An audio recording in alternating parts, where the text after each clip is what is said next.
ඔන්න අදත් නිරෝගිමත් සුබ දවසක් වෙන්න කියලා ප්‍රාර්ථනා කරනවා. අද අපගේ විමර්ශනාත්මක වැඩසටහනට පාදක වන්නේ ශ්‍රී ලංකාවේ ජාතියේ අනාගතයේ ගොඩනැගූ පාසල් පද්ධතියේ සේවය කළ ගුරු විදුහල්පතිවරුන්ට විශ්‍රාම යාමෙන් පසුවත් ජීවිත කාලය පුරා අත්විඳීමට සිදුව ඇති අතිශය අසාධාරණයක් සම්බන්ධවයි. ශ්‍රී ලංකාවේ අධ්‍යාපන ශේෂ්ත්‍රය රාජ්‍ය සේවයේ විශාලතම කොටස් වලින් එකක් නියෝජනය කරන අතර ශ්‍රී ලංකා ගුරු සේවය ඉංග්‍රීසියෙන් ශ්‍රී ලංකා ටීචර්ස් සර්විස් GE නැත්නම් GE 2016 වැටුප් කාණ්ඩේ පමණක් 1,61,015ක සේවක පිරිසක් සිටින බවට වාර්තා වී තිබෙනවා. මෙම සේවාවන්හි දශක ගණනාවක් තිස්සේ පැවති වැටුප් විෂමතාවය නිවැරදි කිරීම සඳහා රජය විසින් පත් කරන ලද්දේ සුබෝධනී වැටුප් කොමිෂන් සභාවයි. මෙම කොමිෂමේ පැහැදිලි අරමුණ වූයේ මෙම ඓතිහාසික වැටුප් විෂමතාවය සම්පූර්ණයෙන්ම ඉවත් කිරීමයි. වැදගත්ම කරුණ වන්නේ ඇතැම් අසත්‍ය ප්‍රකාශවල සඳහන් වන පරිදි සුබෝධනී නිර්දේශ මගින් සියලුම ගුරුවරුන්ට එකම ආරම්භක වැටුපක් ලබා දීමට යෝජනා නොකළ බවයි. කොමිෂම විසින් උසස් අධ්‍යාපන සුදුසුකම් හා ශ්‍රේණි මට්ටම් මත පදනම් වූ පැහැදිලි වෙනස් වූ වැටුප් පරිමාණ යෝජනා කර තිබෙනවා. ගුරු හා විදුහල්පතිවරුන්ගේ දැඩි වෘත්තීය සමිති ක්‍රියාමාර්ග සහ ඉල්ලීම් වල ප්‍රතිඵලයක් ලෙස රජය 2022 ජනවාරි 5 වන දින රාජ්‍ය පරිපාලන චක්‍රලේඛ 3 ඇලයිරක් 2016 4 වන සංශෝධනය නිකුත් කරන ලදී. මෙම 2022 ජනවාරි 1 වෙනි දින ක්‍රියාත්මක වන මෙම චක්‍රලේඛය මගින් ශ්‍රී ලංකා විදුහල්පති සේවය, ගුරු උපදේශක සේවය සහ ගුරු සේවය සඳහා වන GE 1 සිට 4 දක්වා වැටුප් කේතයන් සංශෝධනය කරන ලදී. එහෙත් මෙහිදී සිදු වූ ඉතා වැදගත් ප්‍රතිපත්තිමය අසාර්ථකත්වය නම් මෙම සංශෝධනය සුබෝධනී කොමිෂමේ නිර්දේශවලින් කොටසක් පමණක් ක්‍රියාත්මක කිරීමයි. වෘත්තීය සමිති නායකයන් දිගින් දිගටම පෙන්වා දුන්නේ මෙම ක්‍රියාත්මක කිරීම මගින් වැටුප් විෂමතාවෙන් 3න් 1ක් පමණක් නිරාකරණය වූ බවයි. ඉතිරි 3න් 2 කොටස තවමත් නොලැබුණු බවයි. රජය විසින් වැටුප් විෂමතාවයක් පැවති බව සහ එහි කොටසක් නිවැරදි කළ යුතු බව 2022 චක්‍රලේඛය මගින් පිළිගැනීම ඉතිරි නොගෙවූ කොටස් සඳහා වූ වගකීම ස්ථීරවම තහවුරු කරයි. මෙම අර්ධ ක්‍රියාත්මක කිරීම මගින් සේවයේ නියුතු ගුරුවරුන්ට හා විදුහල්පතිවරුන්ට අඛණ්ඩව සටන් කරන තත්ත්වයක් නිර්මාණය කළා. ශ්‍රී ලංකාවේ රාජ්‍ය සේවයේ විශ්‍රාම වැටුප ගණනය කිරීමේ මූලධර්ම ඉතාම සරල එකක්. විශ්‍රාම වැටුප පදනම් වන්නේ සේවකයා සේවයෙන් විශ්‍රාම යන අවස්ථාවේදී ඔහු හෝ ඇය ලබාගත් අවසාන ඒකාබද්ධ වැටුම මත පදනම්වයි. සාමාන්‍යයෙන් අවුරුදු 30කට වැඩි සේවයකින් පසු විශ්‍රාම යන අයෙකුට මෙම අවසාන වැටුපෙන් 90% ලෙස මාසික විශ්‍රාම වැටුපක් හිමිගන්වනු ලැබේ. මෙම අවසාන වැටුප විශ්‍රාමිකයෝගේ ජීවිත කාලය පුරාම ඔහුගේ හෝ ඇයගේ ආදායම් මාර්ගයේ පදනම බවට පත් වෙනවා. මෙම ප්‍රතිපත්තිමේ අසාර්ථකත්වයේ හේතුවෙන් ගුරු විදුහල්පති විශ්‍රාමික ප්‍රජාව කණ්ඩායම් දෙකක් ලෙස අතිශය අසාධාරණයකට මුහුණ දී තිබෙනවා. 2022 ජනවාරි 1 දින හෝ ඉන්පසු විශ්‍රාම ගිය පිරිස ගත්තොත් මෙම පිරිස විශ්‍රාම ගිය 2022 චක්‍රලේඛය මගින් වැටුපට එකතු වූ 3න් 1ක කොටස සමගින්. එහෙත් ඔවුන්ගේ විශ්‍රාම වැටුප ගණනය කිරීමට යොදාගන්නේ තවමත් හිගව පවතින 3න් 2ක විෂමතාවයේ අඩංගු වූ වැටුප මතයි. එනම් ඔවුන්ට විශ්‍රාම වැටුපෙන් අහිමි වී ඇත්තේ 3න් 2ක කොටසකි. 2022 ජනවාරි 1 දිනට පෙර විශ්‍රාම ගිය පිරිස සැලකුවොත් මෙම පිරිස විශ්‍රාම ගියේ සුබෝධනී නිර්දේශ ක්‍රියාත්මක වීමට පෙර පැරණි වැටුප් පරිමාණ මතයි. එම නිසා 2022දී සක්‍රීය සේවකයන්ට ලැබුණු 1/3 කොටස පවා ඔවුන්ගේ විශ්‍රාම වැටුපට එකතු නොවී තිබේ. එබැවින් ඉතිරි 2/3 කොටසද ඔවුන්ට අහිමි. එනම් මෙම පිරිසට අහිමි වී ඇති සම්පූර්ණ වැටුප් විෂමතාවය නිවැරදි කිරීමට සම්පූර්ණයෙන්ම 3/3 කොටසක් අවශ්‍ය වේ. නමුත් ප්‍රායෝගිකව තවමත් ගෙවා ඇත්තේ 3/1 කොටසක් බව ඔබ දන්නවා. නමුත් සුබෝධනී වැටුප් කොමිෂන් සභා නිර්දේශ අනුව වැටුප් විෂමතාවය නිවැරදි කිරීම සඳහා ඔවුන්ගේ සම්පූර්ණ වැටුප් පියවර මත පිහිටිය යුතුයි.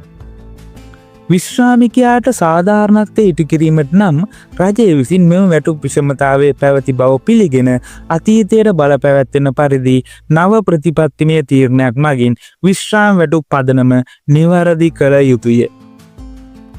මෙම විමර්ශනයේ වඩාත් සංවේදී කොටස වන්නේ මෙම ප්‍රතිපත්තිමය තීරණය හේතුවෙන් විශ්‍රාමික කණ්ඩායම් දෙකකට අද දක්වා සිදුවී ඇති සැබෑ මූල්‍ය අලාභය ගණනය කිරීමයි.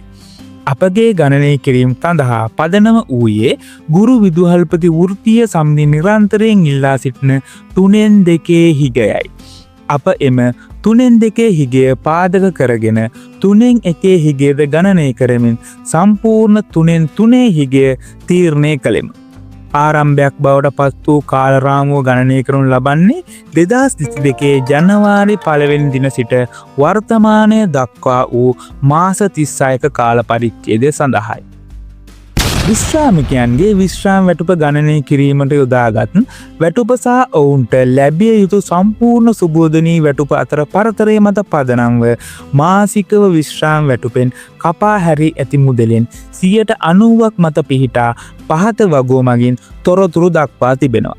විශ්‍රාම වැටුප සඳහා පදනම් වූ මාසික විශ්‍රාම වැටුප විෂමතාවය සංසන්දනය කිරීමට මෙය ප්‍රයෝජනවත් වනු ඇත. ඔබට පේනවා සේවා ශ්‍රේණිය එක් කොටසකත් 2022 චක්‍රලේඛයේ වැටුප B කොටස මගින් 2022 පදනම් මතත් සම්පූර්ණ සුබෝධනී නිර්දේශ සහිත වැටුප A කොටස ලෙසත් විශ්‍රාමිකයන්ගේ පාඩුව 3/2 හිගේ 90% කොටස 3 වෙනි කොටසෙත් 2022දී විශ්‍රාමිකයාගේ පාඩුව සම්පූර්ණයෙන්ම 3/3 කොටස ලෙසගෙන 90% ලෙස ගෙන. මෙහිදී 90% මං ගත්තේ සම්පූර්ණයෙන් අවුරුදු 30ක කාලයක් සේවය සම්පූර්ණ කර විශ්‍රාමිකයෙකුට 90%ක විශ්‍රාම වැටුපකට හිමිකම් කියන නිසා. ඔබට මේ වගුවේ පැහැදිලිව පේනවා GE1 දරන වැටුප් කේතයට අයිති විශ්‍රාමික විදුහල්පතිවරයෙක්ගේ 2022 චක්‍රලේඛයට අනුව 97945ක මූලික වැටුපක් තියෙනවා. සුබෝධනී නිර්දේශයේ සම්පූර්ණයෙන් සඳහන් වැටුප තමයි 1,13,945ක් විදිහට තියෙන්නේ. මෙතන මේ 3/2 හිගය ලබා දුන්නේ නැති නිසා රුපියල් 14,400ක හිගයකුත් සම්පූර්ණ මුදල ලබා දුන්නේ නම් රුපියල් 21,600ක සම්පූර්ණ ප්‍රමාණයකුත් ඔබට මෙම වගුව මගින් පැහැදිලිව පේනවා.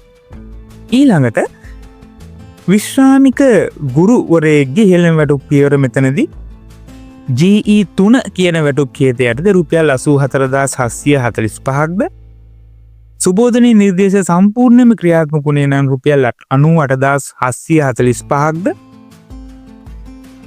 3/2 හිගේ නිසා රුපියල් 12,600ක පාඩුවක්ද සම්පූර්ණම ක්‍රියාත්මක නොවීම නිසා රුපියල් 18,900ක හිගියකුත් ඔබට මේ චක්‍රලේඛයේ පැහැදිලිව බලා ගන්න පුළුවන්. ඊළඟට GE3 දරන වැටුප් කේතයට විශ්‍රාමික ගුරුවරයෙක්ගේ මධ්‍යම වැටුප් පියවරක් මම අරන් තියෙනවා රුපියල් 61,000ක් විදියට. ඒක සම්පූර්ණ සුබෝධනී වැටුප් නිර්දේශ ක්‍රියාත්මක වුණේ නම් රුපියල් 70,000ක්ද 3/2 හිගේ විදිහට රුපියල් 8,100ක්ද සම්පූර්ණ හිගේ විදිහට රුපියල් 12,150ක් විදිහට මෙතනදී මම පැහැදිලිව දක්වලා තියෙනවා. මෙම මාසික විශ්‍රාම වැටුප් විෂමතාවය 2022 ජනවාරි 1 සිට අද දක්වා මේ කියන්නේ මාස 36ක් කාලයක් තුළ ගණනය කිරීමෙන් එක් විශ්‍රාමිකයාට අහිමි වී ඇති සමස්ත මූල්‍ය අලාභය පහත පරිදි දක්වන්න පුළුවන්. මෙම මුදල ඔවුන්ට වහාම ගෙවිය යුතු මුදලක් බවට අනිවාර්යෙන්ම පිළිගන්න ඕන කාරණයක්.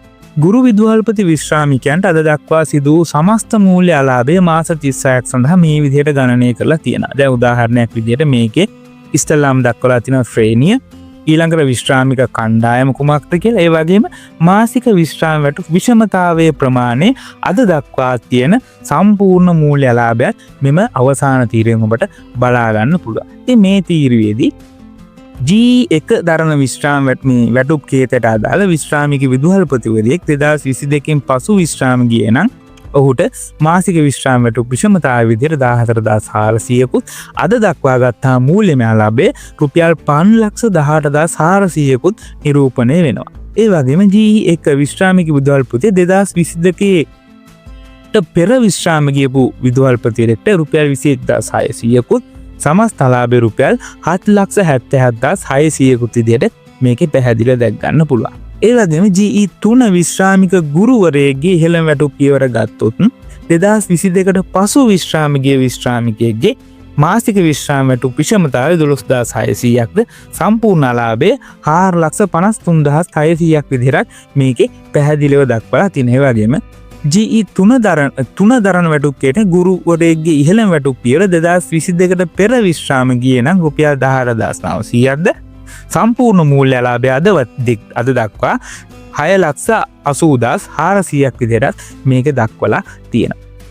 ඒ වගේම GE3 දරන විශ්‍රාමික ගුරුවරයෙක්ගේ මධ්‍යම වැටුප් පියවරක් සැලකුවොත් 2022ට පසු විශ්‍රාම ගියේ නම් රුපියල් 8,100ක්ද සම්පූර්ණ මූල්‍යමය ලාභය රුපියල් 2,91,600ක් විදිහට අවසාන වශයෙන් GE3 දරන විශ්‍රාම ගුරුවරයෙක්ගේ මධ්‍යම වැටුප් පියවරය අපි අනුගමනය කරොත් 2022කට පෙර විශ්‍රාම ගියේ නම් රුපියල් 12,150ක්ද සම්පූර්ණ මූල්‍ය ලාභය රුපියල් 4,37,400ක් විදිහට මෙම වගුව මගින් පැහැදිලිව දක්වලා තියෙනවා.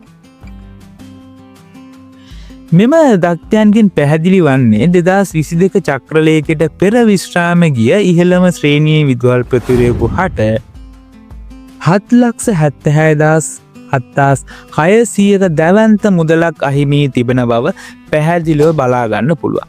ගුරු සේවයේ ඉහළම පියවරේ සිටි විශ්‍රාමික ගුරුවරයෙකුට අහිමි වී ඇති සම්පූර්ණ මුදල රුපියල් 6,80,400 ඉක්මවනවා. වැටුප් විෂමතාවයේ නිවැරදි කිරීමේ අවශ්‍යතාවය රජය විසින්ම පිළිගෙන තිබියදී එහි සම්පූර්ණ ප්‍රතිලාභය, ඒ කියන්නේ 3න් 1 හෝ 3න් 2 ආදී වශයෙන් විශ්‍රාමිකයාට අහිමි කිරීම මෙම තත්ත්වයේ හුදෙක් පරිපාලනයේම දෝෂයක් නොව විශ්‍රාමික පුරවැසියන්ට ජීවිත කාලය පුරා විඳීමට සිදුවන මූල්‍ය දඬුවමක් බවට දැනටමත් පත් කරලා ඉවරයි. විශ්‍රාමිකයන්ගේ විශ්‍රාම වැටුප අඩුවීම යනු ජීවන වියදම ඉහළ යන සමාජයක ඔවුන්ගේ පැවැත්මට අභියෝගයක් වන වඩාත් දරුණු තත්ත්වයක් බවට අවබෝධ කරගන්න ඕනේ කාරණයක්. ගුරු හා විදුහල්පතිවරු වෘත්තීය සමිති නිරන්තරයෙන් මෙම අසාධාරණය පිළිබඳ අවධානය යොමු කරමින් සිටින අතර අදාළ බලධාරීන් නිරන්තරයෙන්ම වැටුප් අරුබුදය නිරාකරණය කරන බවට පොරොන්දු දීලා තියෙනවා. එහෙත් 2025 අයවැය තුලදී පවා ඉතිරි 3න් 2 හිගමුදල ලබා දීම පිළිබඳ පැහැදිලි සඳහනක් නොමැති බවට වෘත්තීය සමිති නායකයන් නිරන්තරයෙන් චෝදනා කරන කාරණයක්. 2025 නව වැටුප් තලවල පවා නිරූපණය වන්නේ මෙම වැටුප් විෂමතාවය නිවැරදි නොවූ බවයි. මොකද අතීතයේදී ගුරු සහ විදුහල්පතිවරුන් වගේම අධ්‍යාපන පරිපාලනයේ සේවයේ නිලධාරීන්ටත් තිබුණේ එක සමාන වැටුප් පියවරයක්. මේ සුබෝධනී වැටුප් කමිටුවේ නිර්දේශ අනුව දැනටමත් 2025 වර්ෂයේ වැටුප් තල දිහා බලපුවාම මීට වඩා වැඩි වැටුපක් හිමි වුණත් නැතත් මෙතනදී ගුරු විදුහල්පතිවරුන්ට සාධාරණත්වය ඉෂ්ට වෙන්නේ අනිවාර්යයෙන්ම අධ්‍යාපන පරිපාලන සේවයේ 2025 වර්ෂයට අදාළ වැටුප් තලවලට සාපේක්ෂව පිහිටවීමයි. මෙතනදී ඇත්තටම සුබෝධනී කමිටුවේ තීරණය ඒ ඉලක්කම් මොනවා වුණත් ගුරු විදුහල්පතිවරුන්ට ලබා දෙන්න ඕනේ අර ඔවුන් බුලින් ඉල්ලපු කාරණේ සංසුප්ත වන විසඳුමක්. විසඳුම තමයි අධ්‍යාපන පරිපාලන සේවයේ තියෙන වැටුප් පදනම් කරගෙන ගුරු සහ විදුහල්පතිවරුන්ගේ වැටුප් පියවරයන් සකස් කරන එක. දැන් ඇත්තටම මෙතන රජය විසින් සිදුවනු ලැබ ඇත්තේ වැටුප් විෂමතාවයේ හඳුනා ගැනීම සහ ඒ අර්ධ වශයෙන් ක්‍රියාත්මක කිරීම මගින් Tamanගේම ප්‍රතිපත්තිමය වරදක් විශ්‍රාමික ජනතාව මත පැටවීම. විශේෂයෙන්ම 2022ට පෙර විශ්‍රාම ගිය අයට 3න් 1 හෝ 3න් 2 යන දෙකම නොලැබීම මූල්‍යමය වශයෙන් ඔවුන් බිඳ වැටීමට ලක් කරපු සුවිශේෂීම කරුණක්. විශ්‍රාම වැටුප් ගණනය කිරීමේදී අවසාන වැටුප් පියවරට හිග මුදල් ඇතුළත් කිරීම ප්‍රතික්ෂේප කිරීම සහ වසර ගණනාවක් රටට සේවය කළ පිරිසකට සිදු කර දැවැන්ත අසාධාරණයක් විදිහට ඇත්තටම හඳුන්වන්න පුළුවන්. විශ්‍රාමිකයන් සඳහා මෙම අසාධාරණය නිවැරදි කිරීමට ඇත්තේ එක මාර්ගයයි. එනම් මෙම නිර්දේශ 2025 වැටුප් තලවලට සාපේක්ෂව සාධාරණ අයුරින් ක්‍රියාත්මක කිරීම. ඉතින් මේ චක්‍රලේඛය මගින් නිල වශයෙන් පිළිගන්න ඕනේ කරුණු තුනක් තියෙනවා. සුබෝධනී කොමිසමේ නිර්දේශ සම්පූර්ණයෙන්ම ක්‍රියාත්මක වීමෙන් පසු සැබෑ වැටුප් මට්ටම කුමක් විය යුතුද යන්න අනිවාර්යයෙන්ම පැහැදිලි කරන්න ඕනේ. 2022 ජනවාරි 1 වෙනි දින හෝ ඉන් පසුව විශ්‍රාම ගිය ගුරු විදුහල්පතිවරුන්ගේ විශ්‍රාම වැටුප් ගණනය කිරීමේ පදනම ලෙස සුබෝධනී නිර්දේශ සම්පූර්ණ වැටුප් වගු භාවිතයෙන් සිදු කරන්න ඕනේ. 2022ට පෙර විශ්‍රාමිකය පිරිසගේ විශ්‍රාම වැටුප් පදනමද සුබෝධනී නිර්දේශ මත සම්පූර්ණ වැටුපට අනුව ගණනය කළ යුතු බව. ඒ අනුව විශ්‍රාමිකයන්ගේ විශ්‍රාම වැටුප් මාසිකව නිවැරදි කළ යුතු අතර මේ වන විට අහිමි වී ඇති රුපියල් ලක්ෂ ගණනක හිග මුදල ගෙවීම සම්බන්ධයෙන්ද සලකා බලන්න ඕන කියන එකයි මගේ අදහස. ඉතින් අධ්‍යාපන ශාස්ත්‍රයේ විශ්‍රාමිකයන්ට සිදු ඇති මෙම අසාධාරණ හුදෙක් පරිපාලනමය දෝෂයක් හෝ මූල්‍ය ගැටලුවක් ලෙස සැහැල්ලුවෙන් බැහැර කළ නොහැකි කාරණයක්. ඒ රාජ්‍ය සේවකයන්ගේ අයිතිවාසිකම් සහ ගෞරවය පිළිබඳ ප්‍රතිපත්තිමය නොසැලකිල්ලක්. අපගේ දත්ත ඊටාම පැහැදිලිව අපි ඉදිරිපත් කළා තියෙනවා. විශ්‍රාමික ගුරුවරුන්ගේ සහ විදුහල්පතිවරුන්ගෙන් වහාම ඔවුන්ට හිමි මුදල් සහ ගෞරවය ලබා දිය යුතු බවයි අපගේ අදහස. එමගින් අධ්‍යාපන සේවයේ නියුතු අයට නිසි ගෞරවය හිමිවන බව තහවුරු කළ හැකි. බොහොම ස්තුතියි.